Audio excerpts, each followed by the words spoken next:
Hey guys, Brian, Mr. SF Studios. So the daily driver, my 3800 F body, had a little aneurysm in its heater hose on my last road trip. I went out of town to do some work and make some money.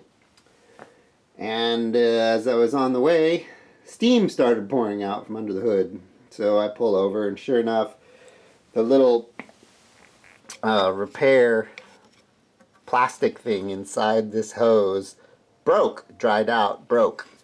Just whatever reason, gave up because of the chemicals and the heat and the time. Of all times, when you're out on the open road in some foreign town, that's when it happens. But anyway, so I just bypassed it. I just took that piece of hose, cut it off, looped it back into the tensioner bracket, and so it would feed the coolant to itself, you know, in and out, in and out. But now that it's winter, I definitely need a heater. So I got the replacement. This is the replacement, and that's the old one. So that's pretty much all the tools you'll need. You just need some slip jaw, angle pliers, and you need a little 8mm for your nuts, for your wire, your stainless hose clamps, as well as the retainer bolts for the nipple adapters. See, originally GM had these hoses, they like pushed on with little plastic locking things and all this junk, but that always broke and failed and dried out, so they came up with this adapter. And really you could bypass this whole thing and just go from the adapter over to the firewall with regular heater hose if you didn't want to keep your car all original and GM. And yes, this is a GM part, even though it's made in China. It is a GM part. I think it's already been replaced once. So we got to take these plugs off. These are just to keep dust and debris out. You take those off, finagle this into the car, and slide these onto the tubes on the firewall. That's what we're going to hook those heater hoses to and slide those clamps up onto. So we need to get all this off and wrestle the thing into place. So I just poured a little coolant into this little dish, and I'll take a paintbrush here and just paint the insides of these tubes. That way they'll be a little slippery. Go on those pipes with ease, hopefully. I've always had good luck with this stuff. Inside and out, turtle wax, vinyl protectant. Put a little on a rag, wipe down the hoses. Make them look nice, protect them, you know. There we get the hoses wiped down. Antifreeze is in the tubes.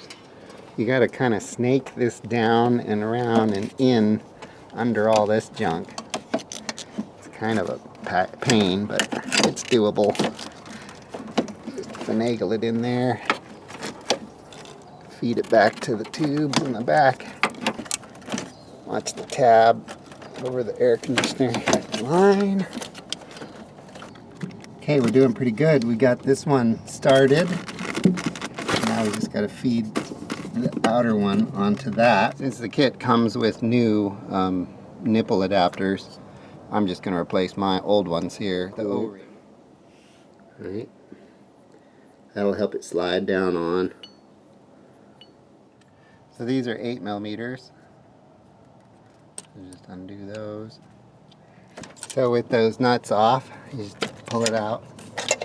And I'm going to hang on to this little patch that I made and keep it in the trunk just in case I ever have trouble again.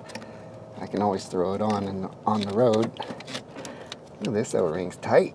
And just jiggle it. There we go. If these nipples give you trouble, you can just lightly tap them with a hammer and push them down in the holes. Get them lined up with this. Then get your new bolts. I like to put grease on them just so that they don't get funky in the aluminum.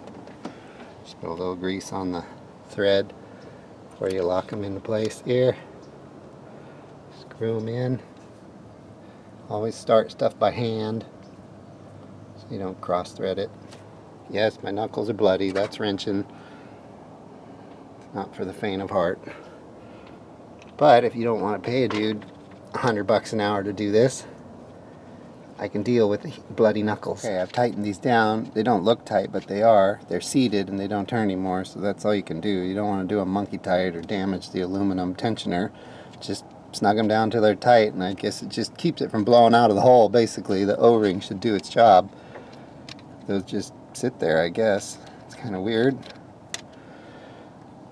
Then we pull out these caps, all right, and we'll either lubricate the inside of the hose or we'll lubricate these nipples with some coolant. So oddly enough, the hose clamps that the kit comes with are huge. I mean, look at this. This is the hose, right? So if we use theirs, we would have this big long ear of metal sticking out like an inch or so. But I have the ones that I had from before and they fit perfectly. So we'll use those. And when you put the hose clamps on, always be thinking about where this will end up so that you can tighten it easily or loosen it easily. So do it neatly. However, I guess like this would work, right? We could go underneath and then just tighten them that way. Let's do that. Okay, we got our hose clamps tightened down. We got our retainers on. I guess it just sits there, yeah. Now we need to slide those locking clamps back up against, not all the way, but kind of like this, where there's a gap at the end, so that it kind of squeezes down in the middle of the metal tube that's inside the hose, right? But this is done. Yeah, now we just need to top off our coolant and fire it up and let it run through some cycles so that the thermostat will open and we get all the coolant restored. So unless you want to make some kind of weird instrument, this is poo-poo, garbage. So the 3800 has this little bleed screw here, and you open it up, it lets the air out that's at the top of the motor. Hear it hissing? There it goes. See the coolant? Now you know we're good. We've got a lot of coolant. We're good. Should be air-free now. Tighten that down. You're good to go. So that's how you put a heater hose in a 4th gen F-body with a 3800. Thanks for watching, guys. Be well.